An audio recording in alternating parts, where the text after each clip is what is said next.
যদি মিল না থাকে তাহলে এটা রাজনৈতিক দলগুলোর দেশের প্রত্যেকটা নারী পুরুষ প্রত্যেকটা ইয়াং জেনারেশনের সাথে ধোঁকাবাজি করা হয়েছে। সুতরাং বাংলাদেশ জাতীয়তাবাদী দল গত 17 বছরে কিন্তু একবারও বলে নাই যে আমরা সরকারে যেতে চাই, ক্ষমতায় যেতে চাই। আমরা সেটা বলি না। আমরা শুধু বলেছি যে আমরা একটা সুষ্ঠু ভোটের ব্যবস্থা করতে হবে, আমরা যাকে ইচ্ছা তাকে ভোট দিব। আমাদের সেই অধিকার আছে। 71 সালে মুক্তিযুদ্ধ হয়েছিল আমাদের ভোটাধিকারের জন্য, গণতন্ত্রের জন্য। আমার ভাই আমার বোন ইচ্ছা মতো কথা বলবে, মন ভরে কথা বলবে, মন খুলে কথা বলবে, যাকে ইচ্ছা তাকে ভোট দেবে। সেই অধিকারের জন্য মুক্তিযুদ্ধ হয়েছিল। 24-এর গণ অভ্যুত্থান হয়েছিল।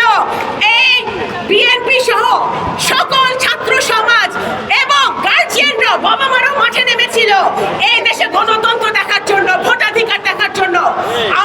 আমার ছেলে মেয়েরা ভালো থাকবে সেই জন্যে।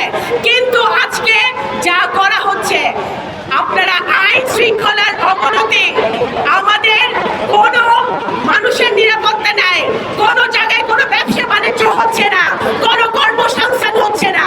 এগুলো থেকে উত্তরণের একটাই উপায়, সেটা হচ্ছে একটি সুষ্ঠু ভোট।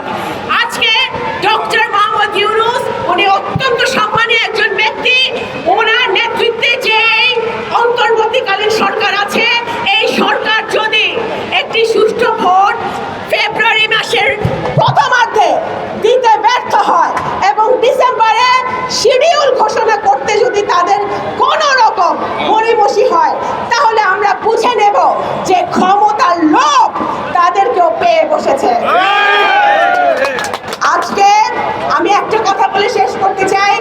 আমার এই রমনগর, আমার এই নগরকান্দাবাসী, আমরা এখানে আমরা যেন একটি সুন্দর পরিবেশ তৈরি করতে পারি, যেখানে নৌকা, ধানের শীষ, অন্য যেই সব মার্কাই হোক না কেন, সকল মার্কার লোক দল মত ধর্ম বর্ণ নির্বিশেষে আমরা যেন ঐক্যবদ্ধভাবে নগরকান্দার উন্নয়নের জন্য, রামনগরের উন্নয়নের জন্য কাজ করতে পারি। সেই ব্যবস্থা আমাদের করতে হবে। কারণ আমার বাবা কখনো কোনো দলমত দেখে নাই, কখনো কোনো ধর্ম বর্ণ দেখে নাই, কখনো কোনো জাতপাত দেখে নাই। আজকে আমাদের একটাই কথা, আমরা যেই দলই করি না কেন, যেই আদর্শ থাকি না কেন, যেই মতই থাকি না কেন, আমরা নগরকান্দার সাথে, রামনগরের সাথে ঐক্যবদ্ধ থাকবো। ঐক্যবদ্ধ থেকে আমরা শুধু এই অঞ্চলের, এই মাটির মানুষ, আমরা আপনারা যেহেতু মাটির সন্তান, আমি এই মাটির সন্তান, আমরা আমাদেরকে কোনো ষড়যন্ত্র, পৃথিবীর কোনো ষড়যন্ত্র আমাদেরকে আলাদা করতে পারবে না। সুতরাং আমরা এই কথা বলে আমি আমার বক্তব্য শেষ করছি। আমরা ঐক্যবদ্ধ থাকবো। বাংলাদেশ জাতীয়তাবাদী দলের নেতৃত্বে, ধানের শীষের নেতৃত্বে, কে এম ওবায়দুর রহমান সাহেবের যেভাবে উনি আমার বাবা কাজ করে গেছেন, জনাব তারেক রহমান উনি অবিরাম সারা বাংলাদেশে উনি কাজ করছেন নতুন একটি বাংলাদেশ আপনাদেরকে উপহার দেওয়ার জন্য, নতুন প্রজন্মকে উপহার দেওয়ার জন্য। আজকে আমরা এই হাজার হাজার কোটি টাকার দুর্নীতি দেখতে চাই না। আমরা দুর্নীতি বিরোধী একটা জিহাদ ঘোষণা করতে চাই নগরকান্দা।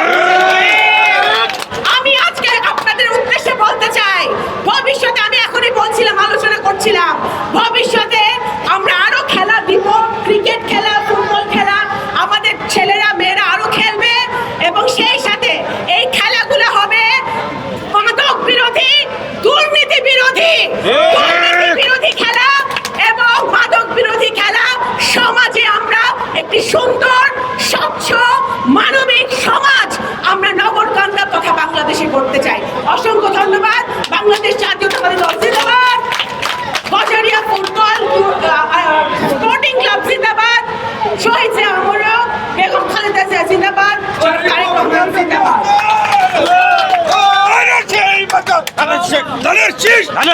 সবাই বলো